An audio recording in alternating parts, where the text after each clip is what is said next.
Hi, and good afternoon, everybody, and welcome to my desk. So, I am summoning all my Gen X brothers and sisters out there, specifically my contractor Gen X brothers and sisters. Okay. I started working on a contract not that long ago, and I'm sure you're all aware, especially you guys on YouTube, because you've all seen the video. Like, there's been a couple progression videos. Um, and I mean, of course, when I do videos like that and content like that, it's generally just for letting everybody see the realm of skills that my company possesses. Because I am a local contractor here in Winnipeg as well, and a carpenter. Not to mention a fourth generation painter by trade. So, I have a world of experience in the construction industry, and so I like to share that with the residential realm of things, although I do a lot of commercial. So recently, or well, not so recently, I would have to say it would be about a year ago, I got a contact from someone that I subcontract for quite regularly, or did. And they asked me to go to this lady's trailer and paint some ceilings. There had been some water damage, and there was some water marking on the ceiling. Now, when I was contacted, I had stated that although I could find a pretty decent ultra high hide stain killer for the ceiling for the paint, um, that might not be the extent of the damage. I mean, if there's water damage in the ceiling, I don't know what else is going on up there. And as someone that takes water damage rather seriously, because mold and other things can develop as a result, um, yeah, I don't joke around with mold. I don't joke around with wet, and that sort of thing. So I'll just give you a little bit of a lowdown on what happened, so that everybody kind of gets context. This lady had originally contacted a company, um, and asked them to come and give her a quote and do siding on her trailer. She had a 1980s trailer, was old, needed definitely upgrading. She was very well aware of the fact that there was going to be upgrades not only on the exterior, but probably at some point to the interior as well. Those old 80s trailers, they come with that really thin plyboard press. It's garbage. It is. It gives you no R value. Your trailer's always cold, So yeah, most people when they buy a trailer of those years, they generally flip it to drywall, which to me just yeah, that makes sense. This lady, on the other hand, was willing to start with the exterior. She wanted some nice siding put on her thing, so of course she calls. She gets the company to come out. They give her a quote. She says, "Okay, that sounds good," and she starts. This is in March, and there was still 3 feet of snow on the ground a couple years back here in Winnipeg. It was starting to melt, but then you had the whole water pooling issue going on. Apparently that didn't matter much, because these guys showed up, a father and a son team, and proceeded to strip this lady's trailer down to the buckboard. Now, if anybody knows what buckboard is, it's like the last layer of protection to your home before you get to the interior, of your vapor barrier, your insulation, and your drywall. You should never, never, never, never, never strip down a home like that without covering with tieback or some sort of house wrap to protect the exterior from any incoming moisture and or weather. With that being said, this company negated to do any of that and left her trailer sitting completely open like that for 3 weeks. And the rains came. And you can imagine the whole exterior portion of her trailer was flooded. Like the exterior walls all the way around, because they popped the seal in between the roof line and her walls when they took all the siding and everything that she originally had down. Like, they ripped it down to the bare nothing and then left it like that for 3 weeks. And then rain came in and snow came in and rain came in and snow came in, and this poor woman had like puddles in her carpeting, and her ceilings were bulging, and all sorts of crazy things were happening at that point. Now, keep in mind, this company had stated, okay, this has happened, so we're going to help you clean up the water, which I believe they did.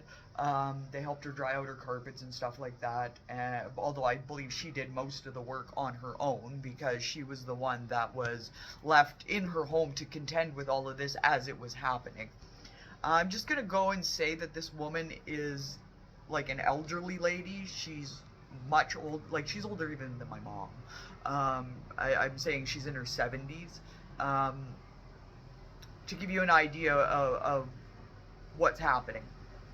So after all this is said and done and this elderly lady is left with half a mess, they proceed to essentially put lipstick on a pig.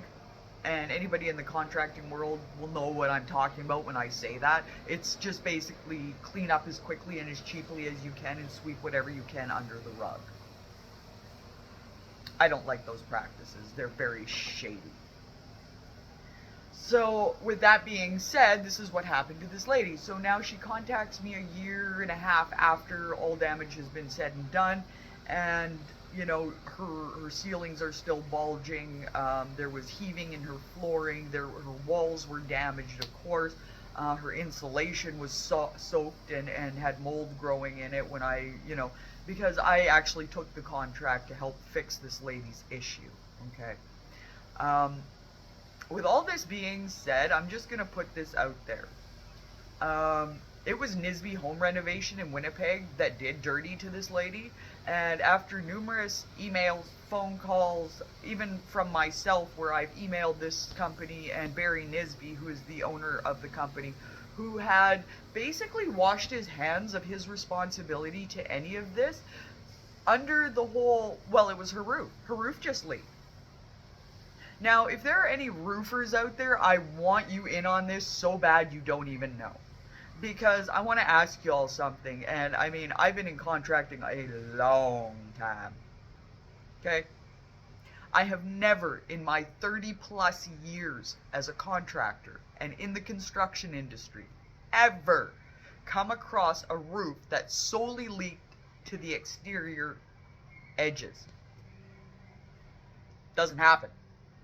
If a roof is going to let go, it's going to let go at a weakest point, which is generally to the end. You know, like I've had roofs let go in the kitchen, next to a ceiling fan or next to a vent, that sort of thing, okay? That makes sense to me.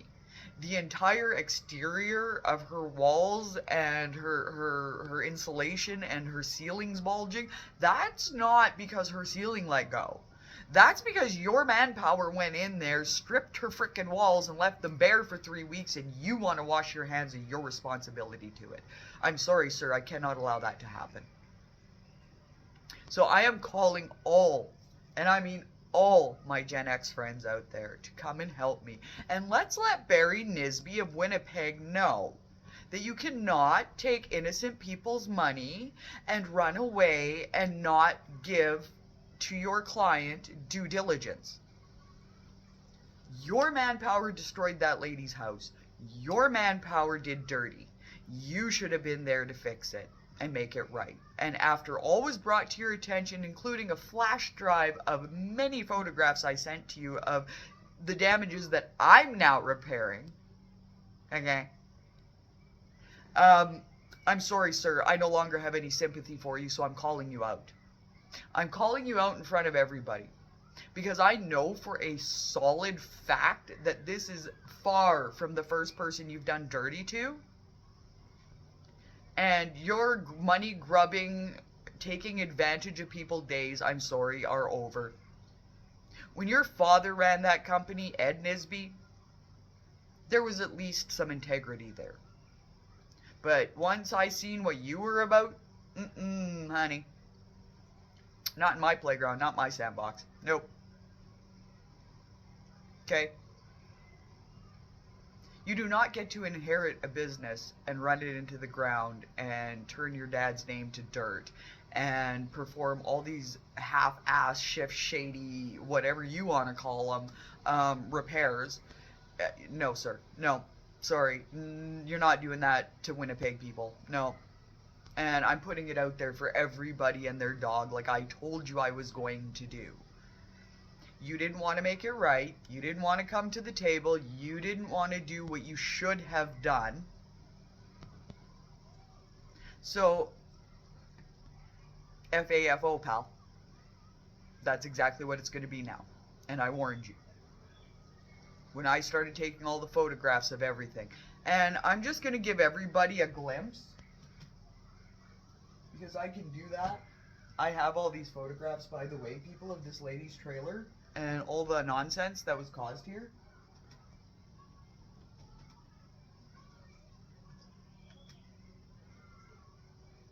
My computer wants to have fun with me today, apparently.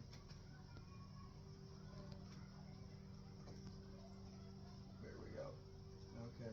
So you see this, okay? I'm just going to grab the camera here.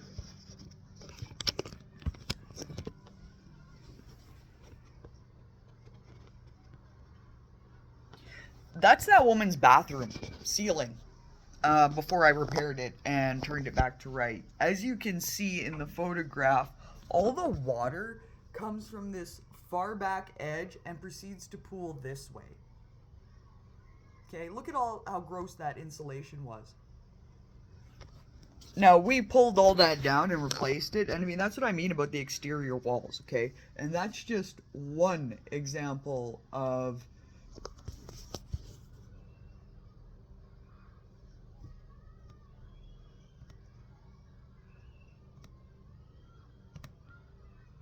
that was her materials being dropped off, as of course I'm proceeding to renovate her space and make it as good as I humanly possibly can from what it was. Yeah, it's just amazing at the amount, and here again, okay?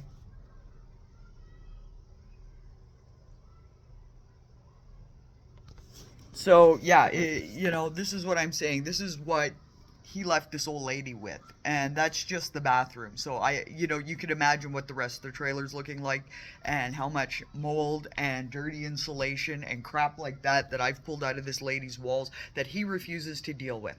So, what I'm asking all my Gen X brothers and sisters out there for today, pardon my hand here for just half a second, is I want you to do me a favor.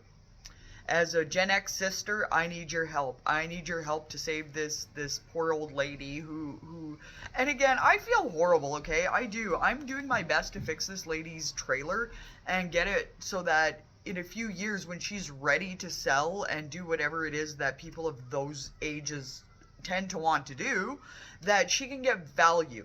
Because what Nisby did is they left her with something that was almost worthless. Like, really, if she was to try and sell her trailer in the as-is condition it was, I doubt she would have got 20 grand for it, to be quite honest. And she paid over $100,000 for her trailer. So, you know, this is where I'm not thrilled about the business practice that has taken place. And I've written letters to, you know, attorneys and everybody that I possibly can to please come and help, and please help make this person accountable for what he did to this old lady, because it's completely wrong. It's wrong. Period. There's no question here. It's just wrong. So, Nisby home renovation. You want to talk to Barry Nisby, especially if you're a roofer, and you want to explain to him that roofs don't just let go simultaneously all around the exterior walls of a trailer. It just doesn't happen that way. Okay? If you wouldn't mind helping me out, knowledge is key, right? So if you want to get a hold of Mr. Barry Nisby at Nisby Home Renovations, you're going to want to call him.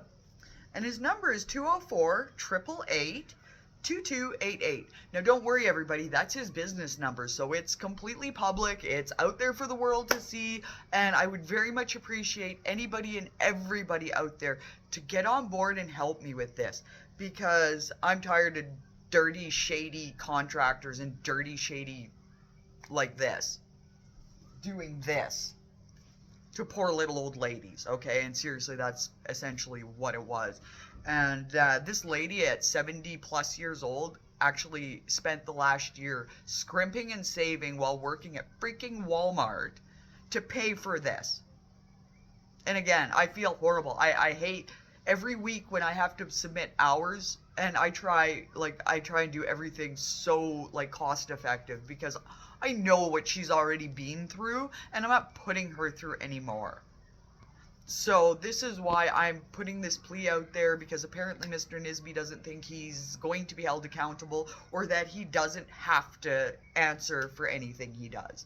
So I will definitely put his number up there for everybody so that you can go ahead and call him and let him know, hey, this is not okay. You do not do this.